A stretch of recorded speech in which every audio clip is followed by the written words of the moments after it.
So I found a third manuscript hidden in my old house, away, hidden in another place from the first two. Stumbling back into light, a sequel of sorts to Farewell to Spring, Dakota Rains. I'm not a Viking or a king or anything. I'm just a boy pretending. I had to go back home, back to the days of spring, because I never said farewell. Cats and dogs, shadows and light. Strange a cat in love with a dog. Strange a cat in the eyes of a dog. Love this kitty, lost in the fog. Love this kitty, in love with a dog. I saw you down in the night, fit in my usual shadows and light. Pack of dogs ready to fight, but I saw you and love in the sight. I saw your eyes, fear for me to go. I saw me there and I saw the glow. Love this kitty, lost in the snow. Love this kitty, in love with your soul. There's blood-matted fur when the dogs find a cat, and it's a long way for me to find where you're at. But I can survive thinking of you, your puppy dog brown reflecting my kitty blue. I'll remember your eyes in the light. I'll remember love and hope you might remember this kitty lost in the night. Remember this kitty lost in flight. Jesse Dillon. Under the starless city sky, the mischievous night breezes came and went with impunity. A street light lit the asphalt and brick like the full moon painting a clearing. The only movements were the leaves in the wind and the telltale shadows bearing witness to the comings and goings in the dark alleys and side streets. Compact but strong, with long hair and mysterious blue eyes, he stood there, guarding his usual shadows and light. Across the street she stood, in her own light, virtually ignored by the others. Small, with long and wavy dark brown hair, she was all newness and innocence. Their eyes met. Her eyes were warm brown sunsets, and in those eyes he saw the fires that dot the night skies out near the horizon. In those eyes he saw himself, and he saw the glow of love. The others had not noticed him, but he saw her fear for him to go. Suddenly they turned. In a flash of fur they were on him, their echoed voices shattering the silence. Far outnumbered, he fought his way loose and disappeared into the night. When uneasy sleep overtook him, he dreamed of her eyes in the light. He dreamed himself in those eyes. They ran together, playing in sunlit meadows, tumbling in the tall grass. There's blood-matted fur when the dogs find a cat, and surely it was a long way to find her. But her memory shadowed his day, and dreams haunted his sleep. Searching out the places where the dogs go, he came within the sound of their breath time and again. The days began to grow short, and the earth grew cold. He searched the white ground through the swirling, downy sky. One night they came to him, from the bushes and out of thin air. Every muscle in his body lurched out, spinning and scratching and biting, but the dogs kept coming. Will o' the Wisp. It's bad enough the times I leave my body, but damned are the times I leave my head. Time just marches on its course without me, only leaving me regrets and dread. Constant careless feeding of the bad wolf, a pointless idle chasing of some wind. Does it seem the one that I had started chasing? Did I get confused when I got round the bend?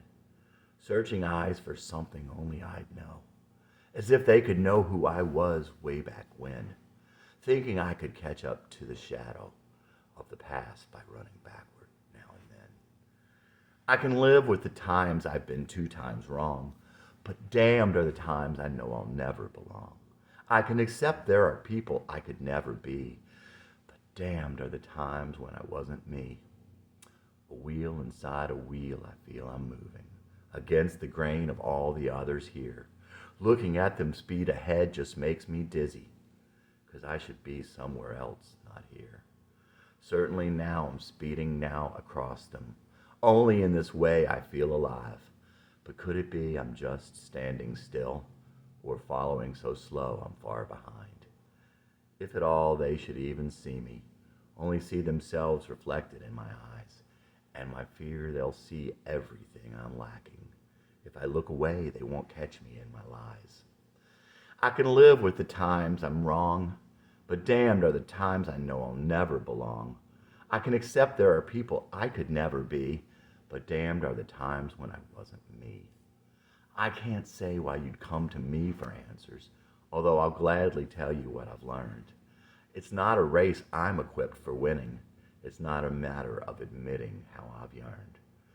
I lie awake and listen not quite hard enough to try and hear the fading echoes pass from some melody slipping from my memory, as if hearing it could bring me home at last.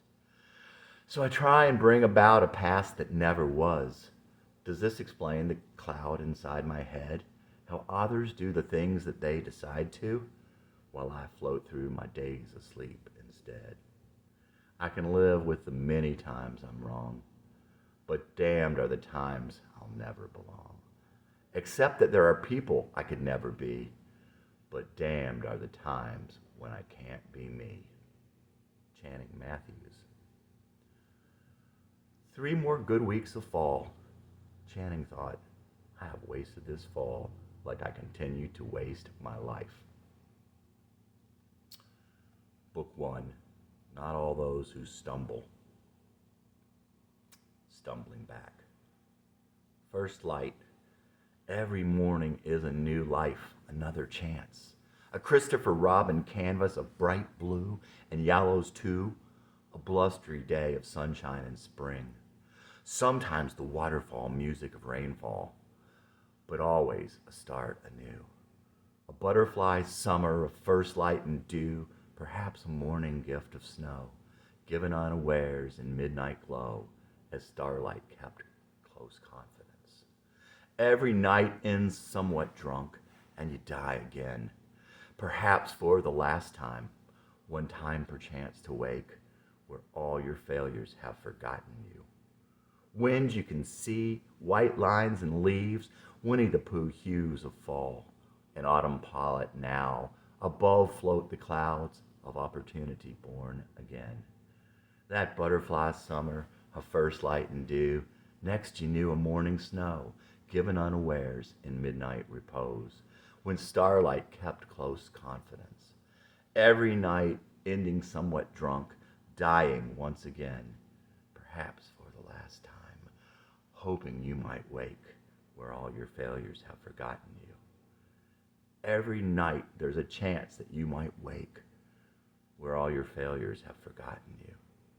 Channing Matthews. There are those things that take us away from something bigger, something worth living for. Is it zealotry to consider those things as evil as our enemy? If you find yourself offended by reports of the work of the unknown God, the Lord of the Lords and the King of the Kings, do not read any further.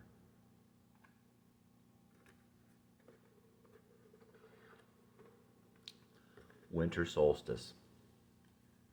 It had been over a year now, and in that time Channing had written songs, but had not written another line in his journal.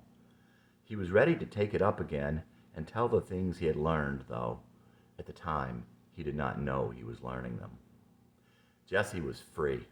The mountain no longer held her, and Channing knew she would want to go to bigger and higher places. That comes as no surprise. But he did not think that Jessie was in him, and he did expect to feel her presence. But he had not felt like Jessie Dillon, and he had not felt her anywhere. He hadn't climbed the mountain once in the year since Tom died.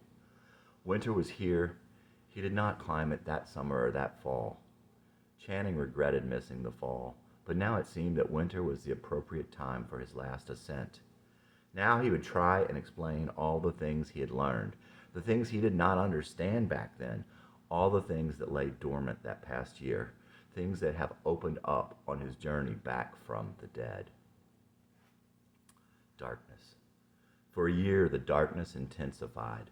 The voice in his head telling him how just terrible he was had become constant. He didn't hear Jessie. He only heard himself. He did not start his band, and he did not become a rock and roll star.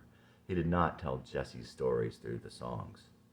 Once or twice, Channing somewhat lost it with his wife Rachel and his son David, and their relationships became strained at times.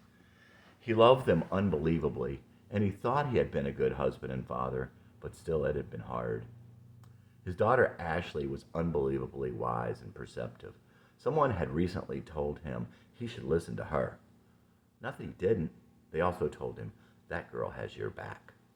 But Ashley was now 13 and sort of withdrawn. He stopped going to church and his fortunes dwindled. He tried to play his songs, but even his friends weren't listening. He began again to chase the drama inside his head, those things of his past, relentlessly.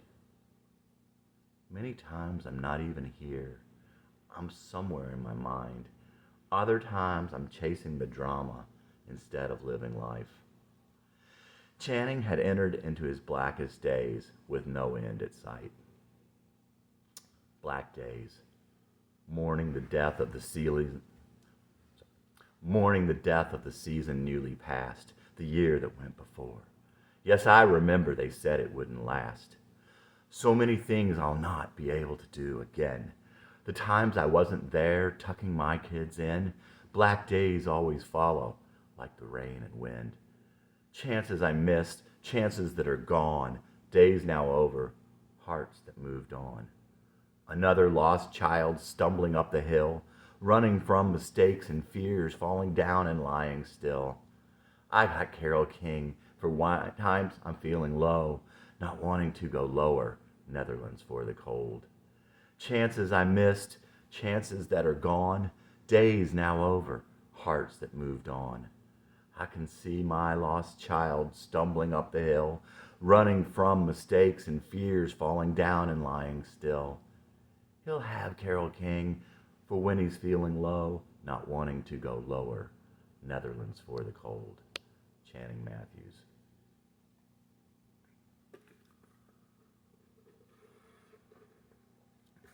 Not intended to grow old. My life is but a sigh on the lips of a wanderer who has strayed from God. The days don't seem shorter, but I'm losing time and my gift slips away. Those who love me have given up and wait no more. The Alpha has come for me. I hear his breath. Now I know why they attacked me. My mother should have slammed my head on a rock and eaten my body to give them strength. Not intended to grow old, never to breed or spread my weakness. Sometimes when I remember, I feel like passing out, sick to my stomach and dizzy from doubt. Don't you get it? These songs are altars to my pain. I wanted to erase every trace of my existence, but couldn't stand the rain. And now those who love me have given up and wait no more. Do people ever kill themselves because they think that they're so bad and can't see how they'd get better? I find myself sometimes between A Tale of Two Cities and Young Goodman Brown. Not intended to grow old, never to breed or spread my weakness. Sometimes when I remember, I feel like passing out, sick to my stomach and dizzy from doubt. Channing Matthews. At Quick Mart, some old people would come in and buy a single tall boy every night on their way home. Jesse thought, what losers, what lives. Now that's me, thought Channing. He resumed his journal with this entry. Channing's journal. I wanted to be an angel. I'm a ghost. There never was a Channing, and maybe there was no Jesse. I only listen to Blue Rodeo now. There's no Beatles, no Moody Blues, no Neil Young, and I've even come to doubt Jackson Browne's sincerity. I mostly go my own way. It usually leads to pain and failure, but the few times I did it any other way never worked. Funny how the times you can do what seems the greatest and most obvious good are so wrapped up in a strange and surprising moral ambiguity where none should exist. Funny how all my old illusions are dead, and yet there have never been more illusions than now. For every one destroyed, 3 more pop up at its root. I'm the ghost and look homeward angel, but unlike that righteously solitary specter, I've had a family for 20 years. For 20 years, I've underappreciated Rachel and left her doubting I wanted her or that she was enough. But I have no idea how to undo the damage I have done to the ones I love most. For Rachel, I have given my distance and isolation. David, I was too lazy, too high-strung, and too ignorant of the things that really matter to let him do anything on his own. And then I made him think he could never do anything right. The gift that keeps on giving. And Ashley, I've come to make her feel she was just there, the second child. I can only show her a silly old fool now. Butterflies and mountains. In early spring, Channing and Channing's trusted friend Brett went on a hike in a small park in southern Kentucky. They didn't talk like they had wanted to talk, but they knew they would again. A child again, Channing climbed the rocks and slipped through crevices, and Brett followed, more reticent than Channing expected. And Channing saw zebra swallowtails when he was a boy and chased butterflies. He never saw one, but they were all around that day. Channing caught them with his bare hands and insisted Brett take his picture with his cell phone. Channing regretted that Jesse killed and collected butterflies as a boy. He didn't think he ever was quite good with that deep down, but he wanted to possess them. Now he knew, like our desires, we should not turn away, and we should reach out and touch, but only hold them for a moment. The possessing is in the memory, though. The only way to share the beauty is to chase and watch and touch, but never to keep. To keep is to lose. To inanimate is to destroy the beauty. To inanimate is to destroy the thing that we most desired, that which was the essence of its greatest beauty, only leaving a pretty corpse. Zebra swallowtails. I, a child, climbed rock walls and fit in tight crevice, always from height, closer to God, and to my own understanding, and I brought you there too. Zebra swallowtails. I, a child, climbed rock walls and fit in tight crevice, always from height, closer to God and to my own understanding, and I brought you there too, surprisingly more reticent. And I, a child, caught zebra swallowtails I never found in my youth, when desire more natural filled my days, but in turn was filled by many things quite naturally.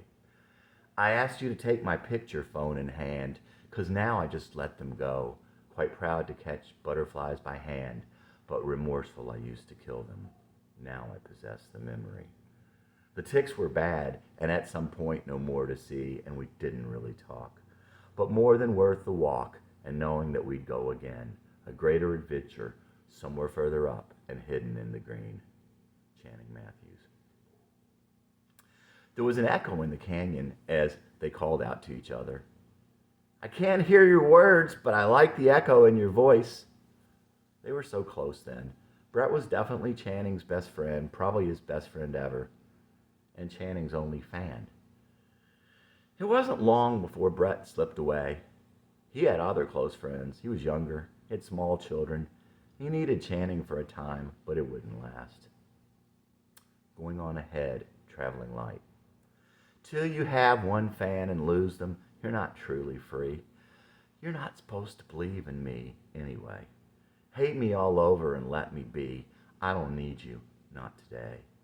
I can't hear your words, but like the echo of your voice. I don't know where I'm headed, but like the fear in my choice.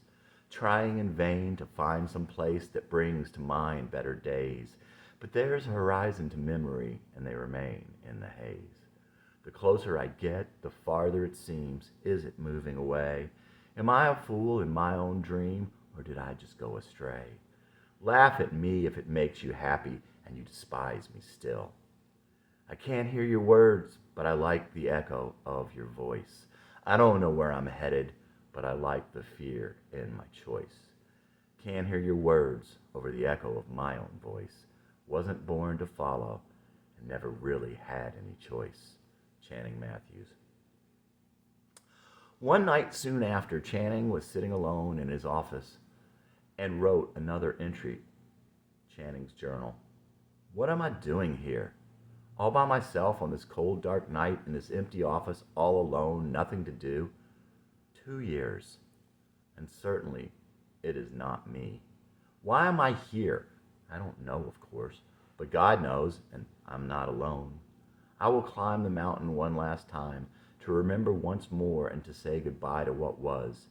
Jessie is no longer on the mountain, and the mountain has lost its magic. But I know she is someplace grander, someplace higher, someplace much bigger and freer than the small overlook that can no longer hold her. I too always feel closer to God at great heights and closer to understanding. The fact that I drive the same small circle must be rectified. One day I'm going to invite David and Brett to climb a much higher mountain. I think Brett will want to go. One day, David. And I've found that you never know who God will send into your story. But for now, I'll go alone. A walk in the wood. It's a fall day and I'm walking in a wood, by myself but not alone, somewhere south of heaven. I know this is a dream because I can't for the life of me remember how I got here this far south of heaven. A walk through the woods, that's all. That's all it is, just a walk in the woods. Walking in these woods south of heaven, not recalling anything since I was 11. I come to a meadow and the sky is really dark. I think I see you through the trees, but I can't picture heaven. I know this is a dream because I can't for the life of me remember how I got here this far south of heaven. Crossing a meadow, that's all it is, just a walk through the grass. Walking through the grass, shadows of heaven, covering over everything before I was 11. It's coming on fall again and I'm far from that place, longing for the wood and just another taste. And I know this is a dream for the life of me. I know this is a dream. Channing Matthews.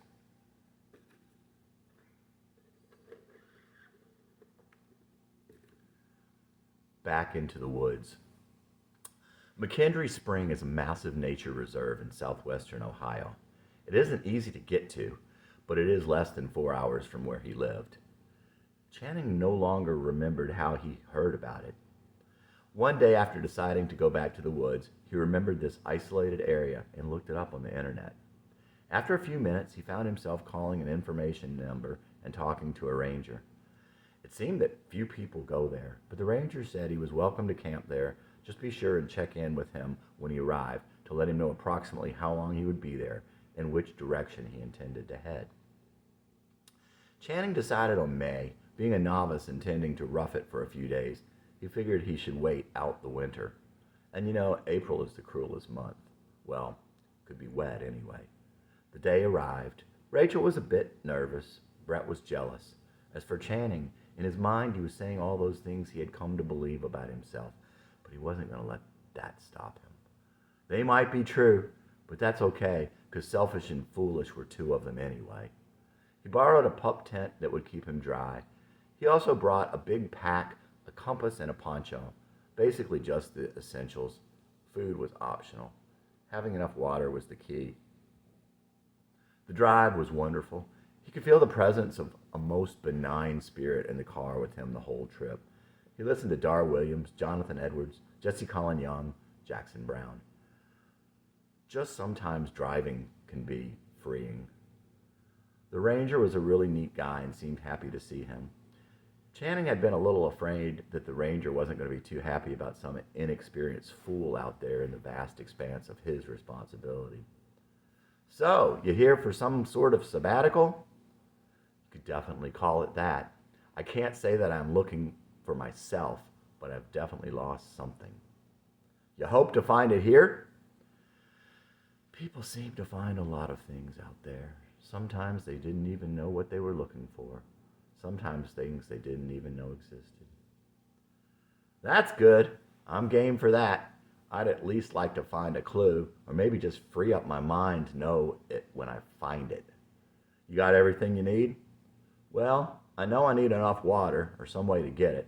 Not really concerned about food, and wuss that I am, I do want to stay dry. That's important anyway. You can get in a world of hurt through exposure, even in the summer. And I do have a compass. Don't lose that. They chatted some about the lay of the land. what he may want to keep his eyes open for, the flora and the fauna, the weather, and which way he should head or would head.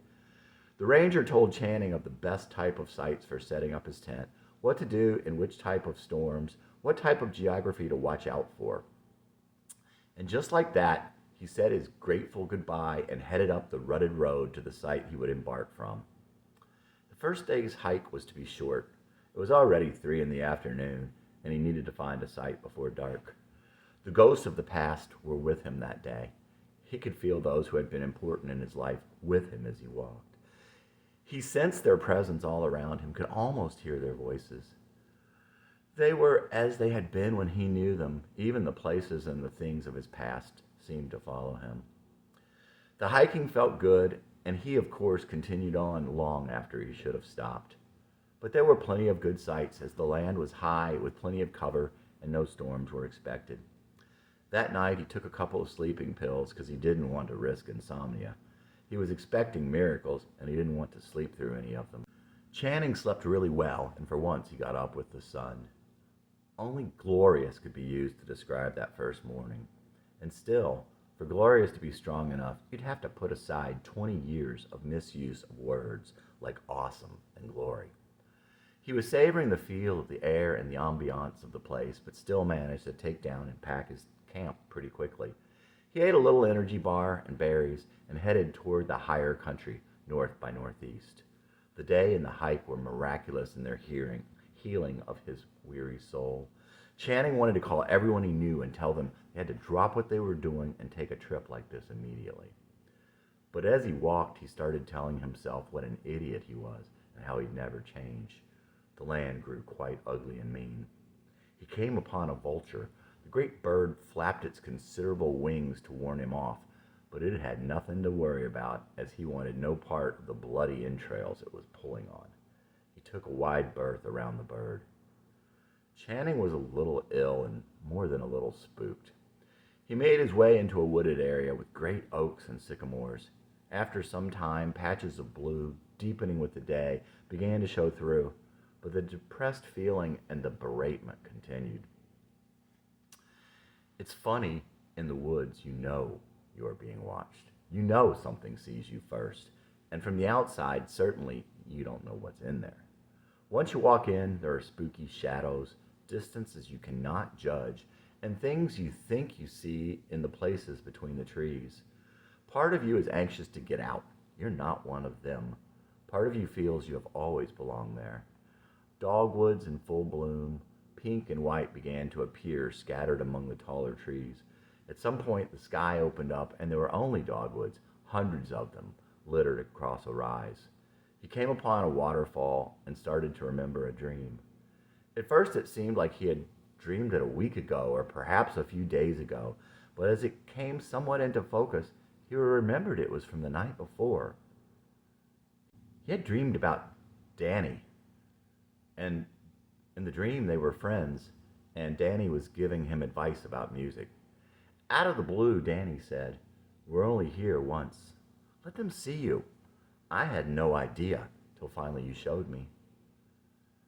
Channing got one of those warm feelings and started to feel good about himself. Well, He reached some pretty rough country covered with fallen timber and boulders that must have come from the period of the glaciers. Up and down it went, and it seemed to go on forever. Finally, he came to an old-growth forest. It was a fantastic place, and he felt a presence there, something more than just the playful wood-nymph butterflies. He felt like he was being watched by curious fairies, mystical beings who had never seen a human in their wood. He felt kind of funny. What was it? I know, Channing thought. I'm 10. He was the Jesse of 10, and he was in another woods at another time. He was chasing the nymphs as they flittered in and out of the speckles of light that flashed on and off the dappled leaves of the forest floor. He wouldn't be sure how long he was in that enchanted wood, but he was 10 years old for the rest of the day. Jesse would stay on till nightfall, when sleep came to restore the years and take him back where he came from, the place all such things go that cannot stay here. Eventually the going got rough again, as the old trees gave way to newer growth, and the ferns and briars grew thick. After a time, Channing came upon an ancient path, nearly hidden, but helpful nonetheless. He eventually made open country, and he climbed high into the last tall oak to see what was ahead. He saw the rounded rise and lush glens all the way to the horizon, the great woods to one side. From time to time, out of the corner of his eye, he caught a movement at the edge of the tree line. At first, he would quickly turn to see if he could catch a glimpse of the mysterious creature, but after a while, he decided to feign indifference and to appear distracted. He played this game for a mile or two, still feeling that he was being followed. Finally, he came to a large clearing where the trees on that side of him stopped for several hundred yards. He passed through the grassy area at the same gait he had been walking. When he reached the wooded area on the other side, he continued on, far enough that he would be in full cover. Channing quickly doubled back, not along the path, but amongst the thick brush, and waited in the shadows of scattered sunlight at clearing's edge. He had been crouched low in the position for about 2 or 3 minutes when Channing saw him. A beautiful, sleek red fox bounding through the meadow to catch up, thinking Channing was far up the path. Channing quickly made his way back through the undergrowth till he reached the point on the path he had been before. All through the day, Channing felt his presence and caught slight movements in the bushes on one side or the other. Near evening, he stopped to rest in the shade on the edge of a magical meadow, full of flowers and butterflies. He may have been there an hour when the wind picked up and some clouds began to blow in. He breathed deeply the cool, damp, clean air and thought of a time flying kites on the hill by the blackberry patch across the busy street above his house in Rockland. He felt a little high for a few minutes and then started to move on, in case the rain would come soon. But the rain never came, and he hiked what must have been another 6 or 8 miles, slowly climbing till he reached a green glade on the edge of a pretty fair-sized pond. Fairy dragonflies flitted across the surface and perched on the quiet brown cattails and patient rushes. He made his way around the pond, exploring like he had explored when he was 10 before. On the far side was a grove of birch and maple with a nice flat grassy spot where he pitched his little pup tent. Channing thought about reading or even writing some, but started to feel that good groggy feeling and decided not to fight it. He must have been asleep by 9. Empty wood. I can feel the wind off lakes in mid-November. Maybe it's December at the water's edge of an angry ocean.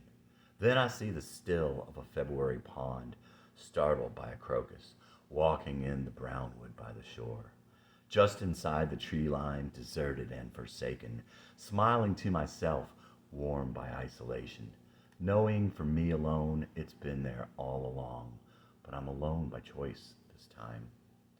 All things end in their time, but the end always surprises, and all too often we don't detect the dead weight of the corpses by our sides. Smell of charcoal burning floating through my window always takes me back to memories of a lake your family took me to. But I don't belong among happy people laughing, so it's back where I belong to wander off again.